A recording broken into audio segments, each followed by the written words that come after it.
Hi guys எல்லாருக்கும் good evening. ஆக்சுவலாக இப்போது இந்தியாவில் என்ன டைம்னு எனக்கு தெரியல. இங்கே ஆல்மோஸ்ட் 6 ஆயிடுச்சு.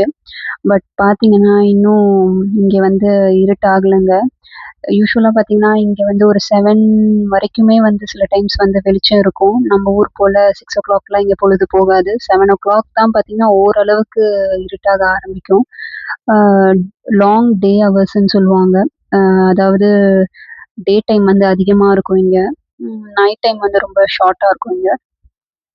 ஸோ அந்த மாரி தான் போயிட்டுருக்கு. சரி இன்னைக்கு வீடியோல எத பத்தி பேச போறோம் அப்படின்னு பார்த்தீங்கன்னா, சரி நம்ம எத பத்தி பேசலாம் அப்படின்னு ரொம்ப யோசிச்சு, ஏன் நம்ம வந்து ஸ்போர்ட்ஸ பத்தி பேசக்கூடாது? ஏன் ஸ்போர்ட்ஸ பத்தி பேசணும் அப்படின்னா, நான் சின்ன வயசுலேருந்தே பார்த்தீங்கன்னா, எனக்கு ஸ்போர்ட்ஸ்னா ரொம்ப பிடிக்கும். நான் ஒரு ஸ்போர்ட்ஸ் என்தூசியாஸ்ட்ன்னு கூட சொல்லலாம். அ சின்ன வயசுலேருந்து இந்த ஸ்கூல் ஈவென்ட்ஸ், காலேஜ் ஈவென்ட்ஸ் அந்த மாரி எங்க நடந்தாலும் சரி, முதல் ஆளா போய் நிப்பேன் நானு.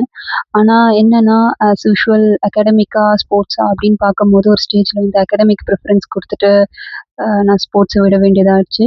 பட் ஸ்டில் நான் ஸ்போர்ட்ஸ வந்து ஃபீல்டுல இல்லனாலுமே, ஸ்போர்ட்ஸ் பத்தின நியூஸு, அ அத ப்ராக் அந்த பீப்பிள் அத பத்தி அவங்கள பத்தி ரொம்ப தெரிஞ்சுக்கணும்னு நெனைப்பேன். அவங்கள பத்தி நெறைய படிப்பேன். ஆ அந்த மாரி நான் ரீசென்ட்டா படிச்ச ஒரு ஸ்போர்ட்ஸ் இன்டர்நேஷனல் பிளேயர் தான் பார்த்தீங்கன்னா, ஸ்மிருதி மந்தனா. கண்டிப்பா உங்க எல்லாருக்குமே அவங்கள தெரிஞ்சிருக்கும். நம்ப இந்தியன் விமென் கிரிக்கெட் டீம் வந்து ரீசென்ட்டா வேர்ல்ட் கப் வின் பண்ணாங்க. அதுல வந்து ஒன் ஆஃப் த கீ பிளேயரா அவங்க இருந்தாங்க. அந்த வேர்ல்ட் கப்ல பார்த்தீங்கன்னா, அவங்க அதிக ரன்ஸும் அடிச்சாங்க. அந்த ரன்ஸ்லாம் பார்த்தீங்கன்னா, மேஜர் மேட்சஸ் அதாவது ஒரு இம்பார்ட்டன்ட் டீம்ஸ்க்கு அகெயின்ஸ்டா கூட வந்து சில செஞ்சுரீஸ்லாம். கண்டிப்பா இதெல்லாம் ஒரு டர்னிங் பாயிண்ட்டா தான் நான் பார்க்குறேன். ஏன்னா, அன்னைக்கு அந்த ரன்ஸ் அவங்க அடிக்கலன்னா மேட்ச் எப்படி வேணா போயிருக்கலாம். ரிசல்ட் என்ன வேணா ஆயிருக்கலாம். So Smriti played a key role. Smriti மட்டும் நான் சொல்ல மாட்டேன். கண்டிப்பா அந்த பிளேயிங் 11ல இருந்த எல்லாருமே வந்து ஒரு எஃபோர்ட் போட்டனால தான் அவங்க வந்து கடைசில கப் ஜெயிச்சிருக்காங்க. ஸோ இன்னைக்கு வந்து நம்ம பார்க்க போறது பார்த்தீங்கன்னா, ஸ்மிருதியோட ஒரு ஏர்லி லைஃப் அவங்க எப்படி இந்த இன்டர்நேஷனல் ஸ்டேஜ்க்கு வந்தாங்க அப்படின்றத பத்தி தான் இன்னைக்கு பார்க்க போறோம். ஸ்மிருதி பார்த்தீங்கன்னா, ஒரு மும்பை பேஸ்டு கேர்ள்ங்க. அவங்க வந்து அ மும்பைல தான் பொறந்து படிச்சது எல்லாமே அங்க தான். சரி ஓகே. மும்பைல பொறந்தாங்க, படிச்சாங்க எல்லாம் ஓகே. பட் எப்படி கிரிக்கெட்ல இன்ட்ரெஸ்ட் வந்துச்சு? ஏன்னா, அ நான் இத வந்து ஜெனரலைஸ் பண்ணல. பட் உங்களுக்கு எல்லாருக்குமே தெரியும். ஒரு பாய்ஸ் வந்து கிரிக்கெட்ல இன்ட்ரெஸ்ட் வரது எப்படி வந்திருக்கும்? நம்ப டிவில பார்ப்போம். இல்ல வந்து பசங்களோட வெளில போய் விளையாடும்போது ஒரு இன்ட்ரெஸ்ட் வந்திருக்கும். ஒரு ஸ்பார்க் வந்திருக்கும். அதுலேருந்து அவங்க வந்து ஒரு கிளப் கிரிக்கெட்டோ இல்ல அந்த மாரி அ பிரைவேட் கோச்சிங் போய் கத்துப்பாங்க. பட் வந்து விமென்க்கு எப்படி ஒரு கிரிக்கெட்ல இன்ட்ரெஸ்ட் வந்திருக்கும்? இப்போ வந்து பார்த்தீங்கன்னா, இந்த காலகட்டத்தில வந்து இது it's a very common thing. Women or men doesn't matter. Cricket வந்து இப்ப எல்லாருக்குமே வந்து ஒரு காமனான ஒரு ஃபீல்டு ஆயிடுச்சு. ஓப்பன் அப் ஆயிடுச்சு ஆக்சுவலா. பட் இதுவே வந்து ஒரு 10 டூ 15 இயர்ஸ் பேக் வந்து நீங்க நெனச்சு பார்க்கணும். அப்போ இந்த மாரி ஒரு நார்மலைஸ் திங் இருந்துச்சான்னு கேட்டீங்கன்னா கிடையாது. ஸோ கண்டிப்பா வந்து ஸ்மிருதி வந்து அந்த ஹார்ட்ஷிப்ஸ்லாம் தாண்டி தான் இன்னைக்கு இந்த ஸ்டேஜ்ல வந்திருக்கணும்னு நான் பிலீவ் பண்றேன். ஸ்மிருதி பார்த்தீங்கன்னா, ஆ எப்படி கிரிக்கெட்ல இன்ட்ரெஸ்ட் வந்துச்சு அப்படின்னு நான் அவங்கள பத்தி தெரிஞ்சுக்கும்போது, அவங்க அப்பா அண்ட் அவங்க அண்ணா 2 பேருமே பார்த்தீங்கன்னா, கிரிக்கெட் வந்து பிராக்டிஸ் அதாவது தே வேர் ஆல்சோ கிரிக்கெட்டர்ஸ். அவங்களும் ஒரு கிரிக்கெட்டர்ஸ் தான். ஸோ மேபி அவங்கள பார்த்ததுனாலயோ என்னமோ ஸ்மிருதிக்கு வந்து மேபி அவங்க ஃபேமிலிக்குள்ளேயே அந்த இது இருந்திருக்குன்னு நெனைக்கிறேன்.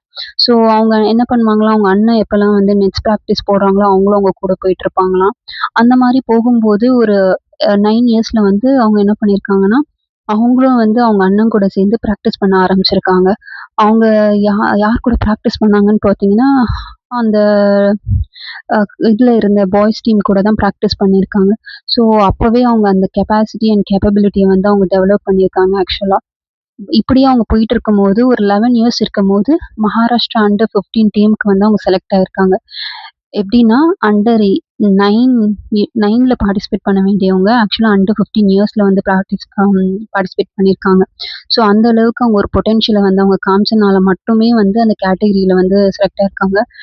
அ இட்ஸ் நாட் ஈஸிங்க. ஒரு மகாராஷ்டிரா டீம் ஸ்டேட் டீமுக்கு செலக்ட் ஆகுறது, அதுவும் 11 இயர்ஸ்லன்றதுலாம் வந்து it's not at all easy. அப்ப அந்த அளவுக்கு அவங்க பொட்டன்ஷியல காமிச்சதுனால மட்டுமே வந்து தான் வந்து அவங்க செலக்ட் ஆயிருக்கணும். So uh at the age of 11 அவங்க வந்து அண்டர் 15க்கு விளையாண்டுருக்காங்க. அட் த ஏஜ் ஆஃப் 13 அவங்க அண்டர் 19 கேர்ல்ஸ் டீமுக்கு விளையாண்டுருக்காங்க. நீங்க நெனச்சு பாருங்க, எவ்ளோ ஏஜ் டிஃபரன்ஸ் இருந்திருக்கும்னு. பட் ஸ்டில் அவங்க அந்த இதெல்லாம் தாண்டி ஒரு பொட்டன்ஷியல காமிச்சு, அவங்களோட பேட்டிங் ஸ்கில்ஸ காமிச்சு, she is a left handed batsman இதெல்லாம் காமிச்சு தாங்க இன்டர்நேஷனல் ஸ்டேஜ்க்கு இன்னைக்கு வந்திருக்காங்க. இன்னைக்கு பார்த்தீங்கன்னா, அவங்க கிட்டத்தட்ட ஒரு 5000 ஓடிஐ ரன்ஸ் அடிச்சிருக்காங்க. ஒரு 100 பிளஸ் ஓடிஐ டெஸ்ட் கூட சாரி 100 பிளஸ் ஓடிஐ மேட்சஸ் கூட ஆடியிருக்காங்க. அது போக நெறைய T20 மேட்சஸ் லைக் 5000 ரன்ஸ் கிட்ட அவங்க அடிச்சிருக்காங்க. இதெல்லாம் போக நம்ப இந்தியால நடந்துட்டு இருக்க ஐபிஎல் மேட்ச்ல ஆர்சிபிக்கு அ கேப்டனா இருந்து கப்பும் ஜெயிச்சு குடுத்துருக்காங்க. நெறைய பேருக்கு அது தெரியும்னு நான் நெனைக்கிறேன். ஸோ இன்னைக்கும் ஸ்மிருதி மந்தனா நெறைய பட்டிங் ஃபீமேல் கிரிக்கெட்டர்ஸ்க்கு ஒரு இன்ஸ்பைரிங் பெர்சனா இருந்துட்டு இருக்காங்க. She is continuing to do her job in a very professional way. So நம்ப அவங்க கிட்டேருந்து கத்துக்க வேண்டிய விஷயம் நெறையா இருக்கு.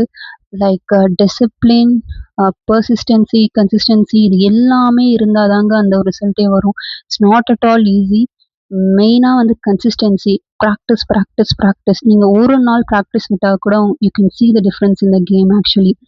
ஸோ அந்த அளவுக்கு அவங்க டிசிப்ளின்டா இருந்தனால தான் கன்டினியூஸா வந்து இந்தியன் டீம அவங்க ரெப்ரசென்ட் பண்ணிட்டு இருக்காங்க. ஸோ இந்த மாரி நெறைய இன்ஸ்பைரிங் ஸ்டோரீஸ வந்து நம்ப அப்கமிங் வீடியோஸ்ல பார்க்கலாம். நீங்க யார பத்தி நம்ம படிக்கலாம், யார பத்தி டிஸ்கஸ் பண்றான்றது கமெண்ட் செக்ஷன்ல போடுங்க. கண்டிப்பா நம்ம அப்கமிங் வீடியோஸ்ல அவங்கள பத்தி டிஸ்கஸ் பண்ணலாம். Until then take care. C you. Bye bye.